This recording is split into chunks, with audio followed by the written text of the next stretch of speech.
nakulwa Monday ate mwana tusubira nti oli bulungi era embeera nnungi.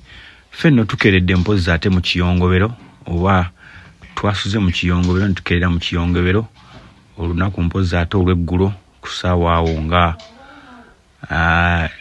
10 awo paka kati amawulire gazzi gatambula gonna agasaasaana geego okufa mpozi ateekwa omukyala Honorable ate munakibiina kya NUP ngono yakiikirira mpozi ate abakyala disitulikiti y'e Kalangala.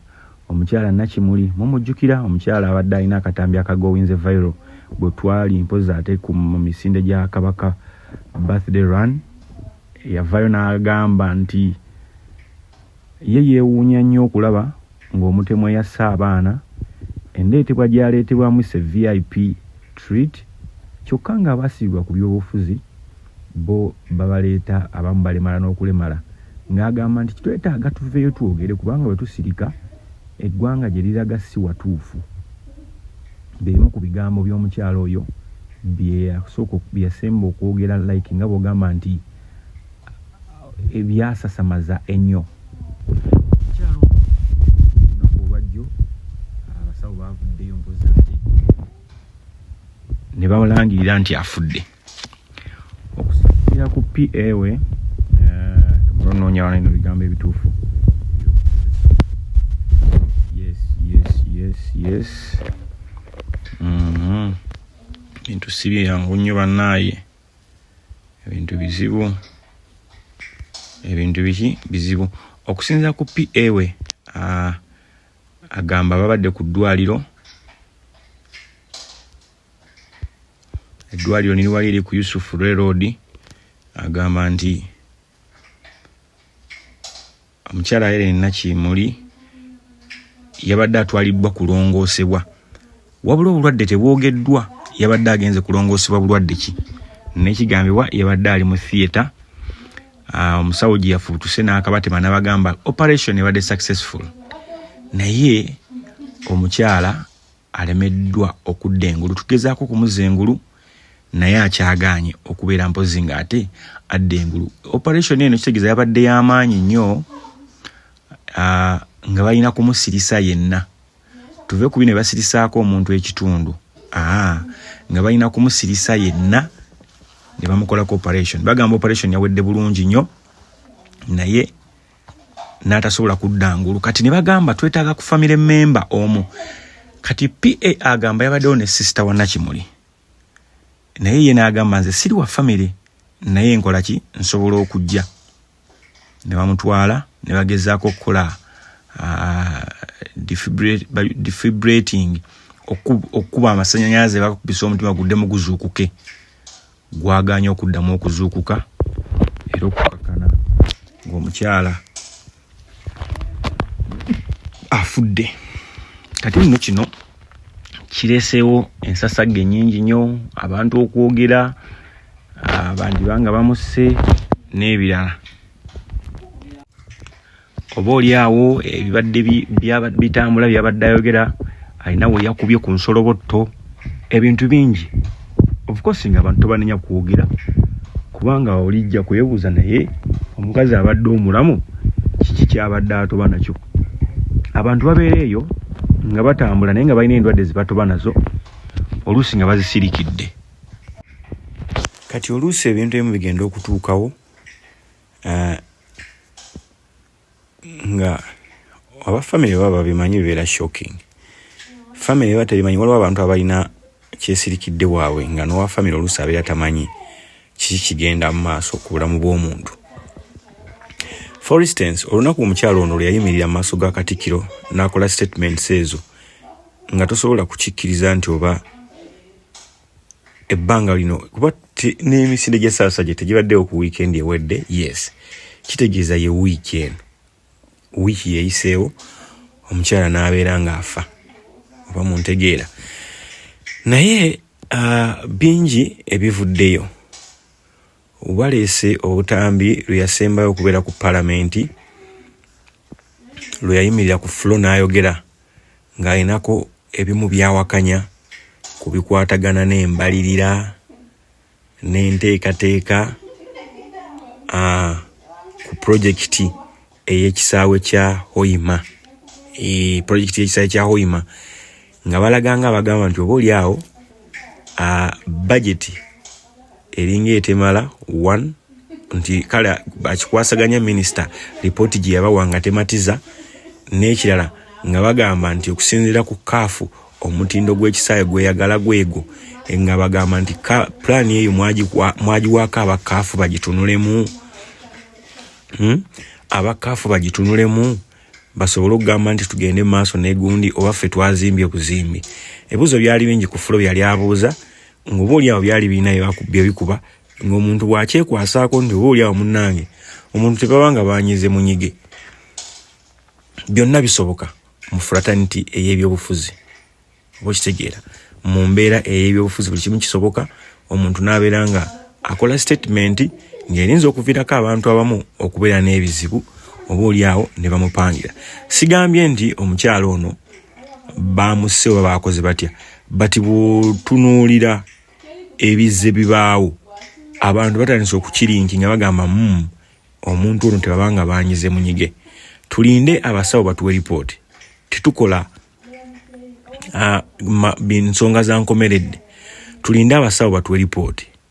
Kiki ekyassa omugenzi? Era tumanye babadde bamuoperatinga lumbeeki. Oba ontegedde?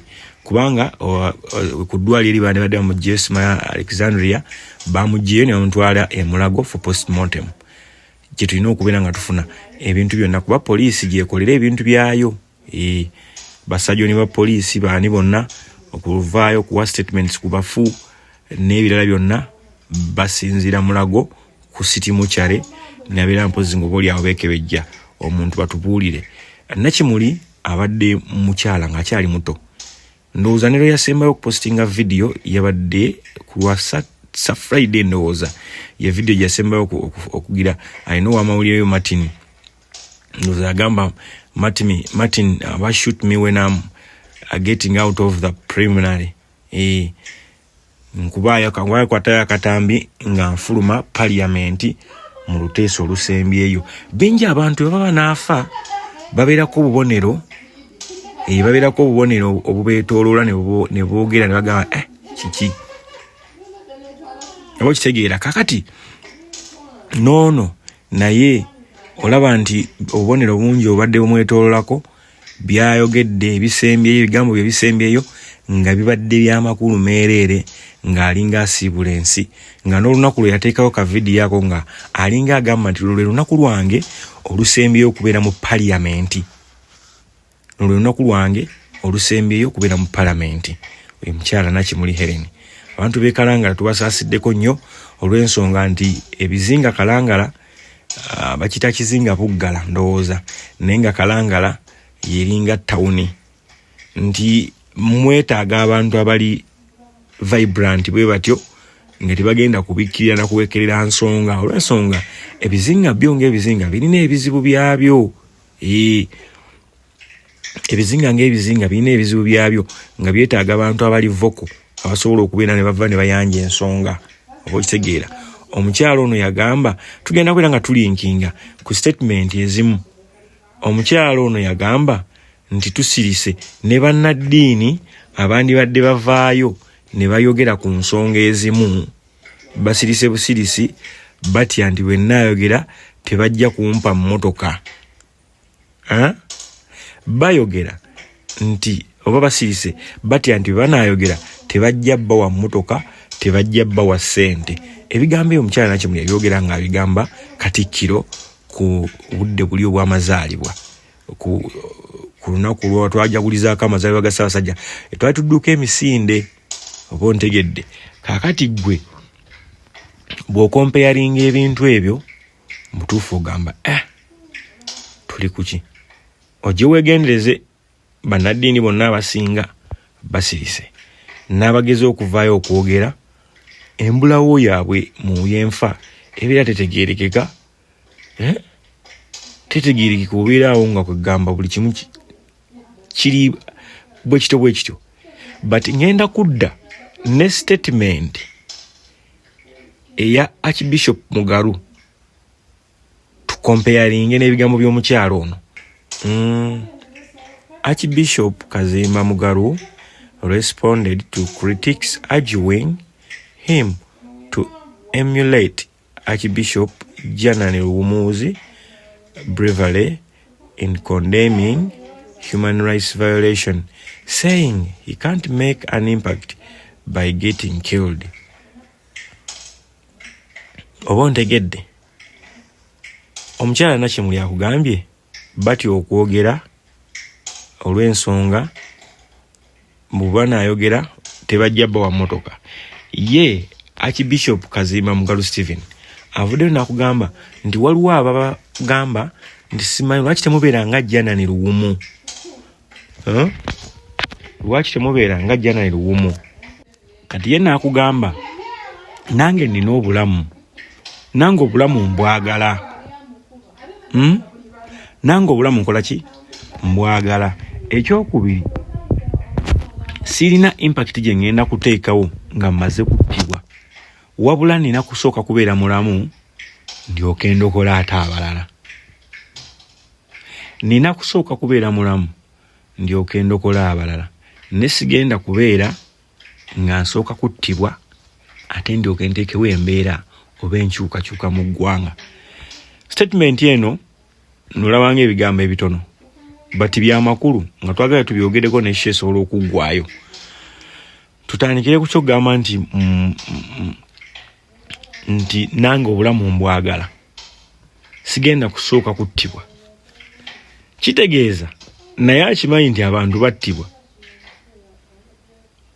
si bya bigambo bugambo nti oba byakuwaayira, naye akimanyi nti abantu bakola ki? Abantu battibwa. So kakati omusajja waliwo wetutalina banenyeza nona akimanyi nti asajja akola ki? Banyigibwa oba katwa oba masasi oba accidenti.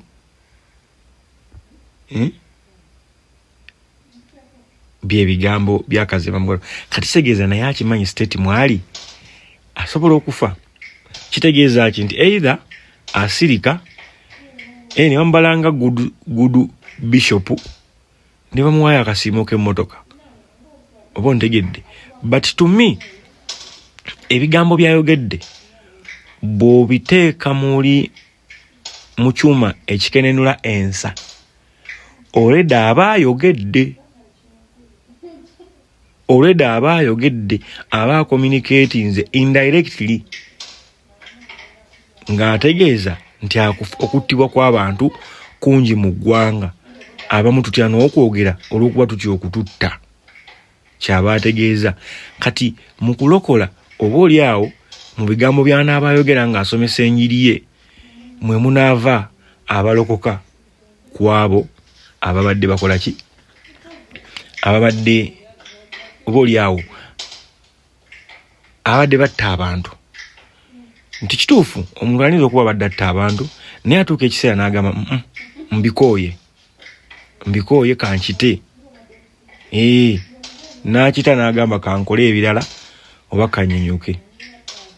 Though abasinga obungi nti retirement yaabwe nabo ate oluusi ebeera sinnungi, abalala baddukira mu ekizairo, abalala batta, sofola abamu balemera mu service paka either nga gavumenti ate emaze kukyuka ne balyoka bavaayo ng'abantu abalala nga bakyuse.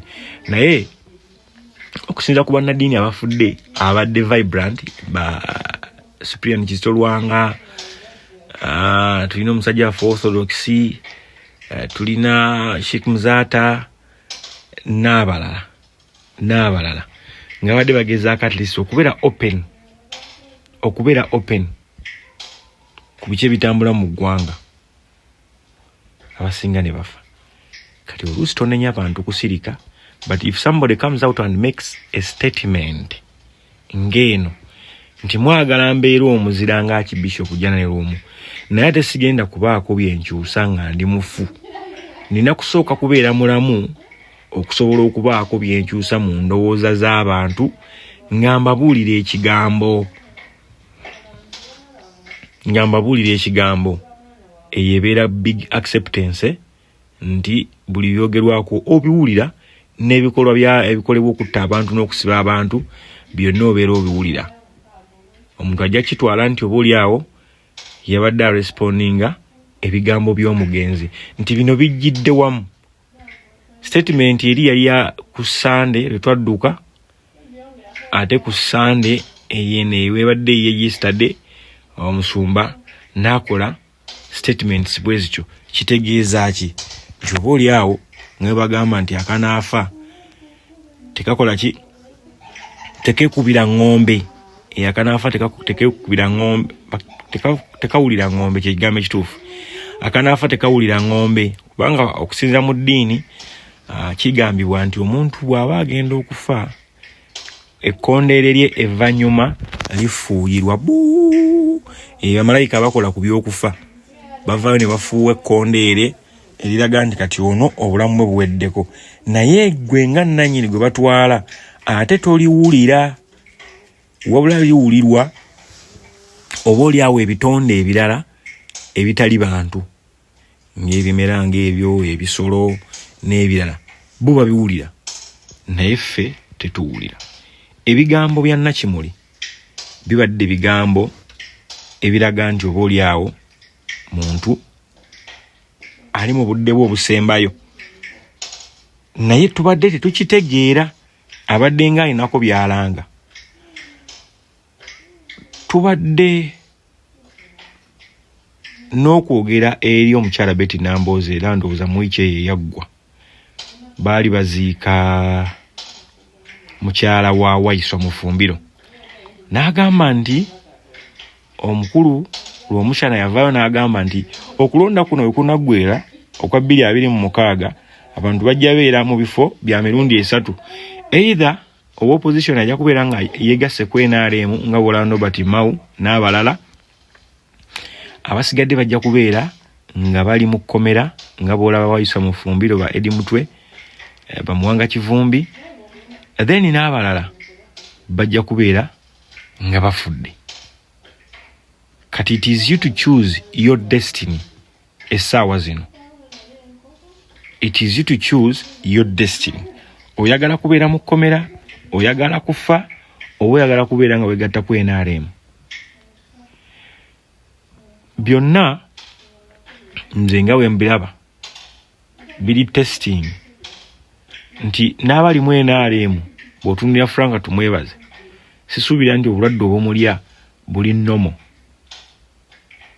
Nabo bennyini beerwana. Kitegeeza ne bw'ogamba nti wegatte ku NRM toli safe, ne bw'onoogamba nti ekkomera nayo toli safe, ne bw'ogamba ate nno ali mu kkomera oba alinza okubeera nga yakabeeramu safe mukko kuba emmere mujja kulyamukko ku y'olukale bwe bityo. Naye kati gwe obanga oli eno bweru tomanyi naani agenda kukuwa butwa. Kabeere ba Luganda basobola omuyitamu ne bamuwa eddagala obutwa n'abukuleetera.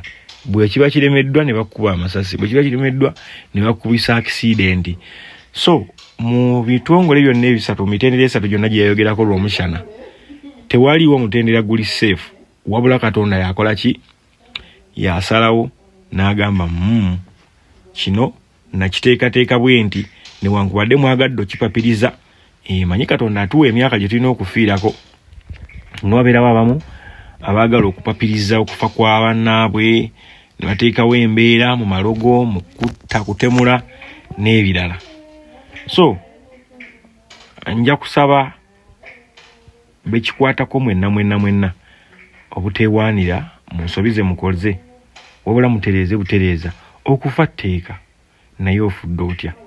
Omulambo gwa Nakimuli tewaliwo agenda gumookinga, era tewaliwo omuntu agenda kwogera kigambo kigenda kunyiiza famire ye. Naye gwe ogugwo bw'onoofiira bagenda kugwogerako ki? Bagenda kugwogerako ki? Famire bagenda ginyiiza oba egenda kusigala nga mumativu?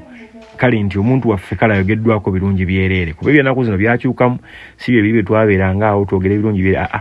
Ennaku zino ekibi kibeera kibi, era bajjayo n'obutambi obukadde bw'ozooyogera. Nga bw'olabe nti Nakimuli bajjiyo obutambi ng'ali ku palamenti, ng'afuluma, ng'apulizentinga n'obutambi bw'azze ng'ayogera. Oba oli awo obulago obutali bumativu